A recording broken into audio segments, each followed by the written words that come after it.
Wat as ek vir jou sê, alles wat jy soek in die lewe, is opgesluit in een ding. Nie geld nie, nie sukses nie, wysheid. Maar nie menslike wysheid nie, God se wysheid. Welkom, vandag doen ons iets anders. Ons gaan nie net preek nie, ons gaan diep delf in Spreuke hoofstuk 8. Vers vir vers en waarheid vir jou lewe. Hierdie is nie net inspirasie nie. Hierdie is rigting. Kom ons kyk na verse 1 tot 11. Wysheid bo alles. Hy sê, neem my tug aan, nie silwer nie. Hier is die beginsel. Wysheid is meer werd as alles. Nie sommige dinge nie, nie geestelike dinge nie, alles. Vergelyk skrif met skrif. As ons byvoorbeeld kyk na Job 28:18. Wysheid is meer werd as korale. Of Matteus 16 vers 26 wat sê, wat baat dit 'n mens as hy die hele wêreld win? Die waarheid is, jy kan alles hê, maar sonder wysheid verloor jy dit weer. Wysheid bepaal hoe jy alles hanteer. Vraag is, wat jaag jy eerste? Ons kyk na verse 12 tot 21. Wysheid bou leiers. Dit sê, deur my, God, regeer konings.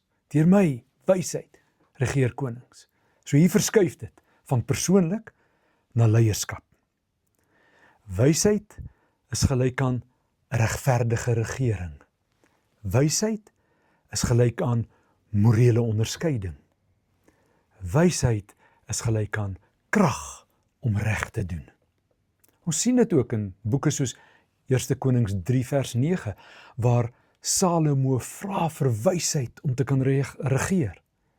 Psalm 111 vers 10, die vrees van die Here is die begin van wysheid. Luister mooi, jy kan 'n posisie hê, maar sonder wysheid sal jy mense beskadig. Maar met wysheid bou jy, lei jy, herstel jy. Die beste deel? God wat sê, die wat my soek, sal my vind. Wysheid is nie weggesteek iewers nie. Sy wag vir honger mense soos ons. Ons kyk na verse 22 tot 31 en ons sien wysheid is alreeds van die begin af. Ons het dit voorheen ook in die boeke en voorstukke van vreugde gesien. Maar dit raak nou 'n bietjie dieper. Hy sê, die Here het my gehaat in die begin van sy weg. Voor die skepping, voor die begin van tyd, voor alles. Wysheid was daar. Kyk na hierdie lyn. Ek was by hom as meesterwerker. Wow, dis nie net poesie nie, dis openbaring. Die Nuwe Testament gee ook vir ons lig hierop, wanneer ons lees in Johannes 1 vers 1 tot 3. In die begin was die woord, en die woord was, ons ken dit baie goed. Of Kolossense 1 vers 16, alles is deur hom geskape. Hoor dit, wysheid is nie maar net 'n konsep nie. Wysheid is 'n persoon. Sy naam is Jesus, want Jesus is die wysheid van God. 1 Korintiërs 1:24, Christus, die wysheid van God. So, wanneer jy wysheid soek, soek jy nie net rigting nie. Jy soek hom. Verse 32 tot 36. Die keuse, lewe of dood.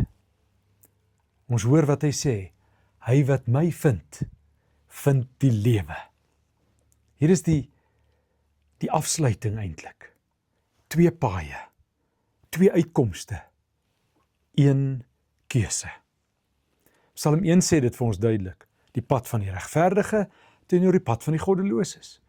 Matteus 7 vers 24 tot 27 sê vir ons, bou op die rots. Ons het daar die keuse van die sand en die rots.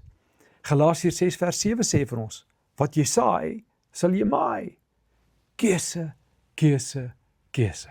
So die waarheid is, niemand vernietig jou lewe soos jou eie keuses nie. Maar ek wil ook sê, niemand bou jou lewe soos jou eie keuses in wysheid nie. Want deur wysheid vind jy lewe. Deur wysheid vind jy guns van God. Deur wysheid het jy stabiliteit in jou lewe. Maar deur dwaasheid sien jy selfvernietiging. Sien jy net verlies en uiteindelik die dood. En hoor dit. Die Here dwing jou nie. Hy roep jou. Spreuke 8 is nie net 'n hoofstuk nie. Dit is 'n oproep. Verse 1 tot 11 sê vir ons, kies wysheid bo alles. Verse 12 tot 21, wysheid bou leiers. Verse 22 tot 31, wysheid is goddelik en ewig. Verse 32 tot 36, kies lewe of dood. So ek vra jou vandag, in jou besluite, in jou verhoudings, in jou bediening, kies jy wysheid of kies jy jouself? As hierdie jou gehelp het, like, subscribe, deel met iemand anders en tik sommer hier onder in die kommentare, ek kies wysheid. Die stem van wysheid roep, moet dit nie ignoreer nie. Mag jy wysheidsoorwinning geniet. Tot volgende keer.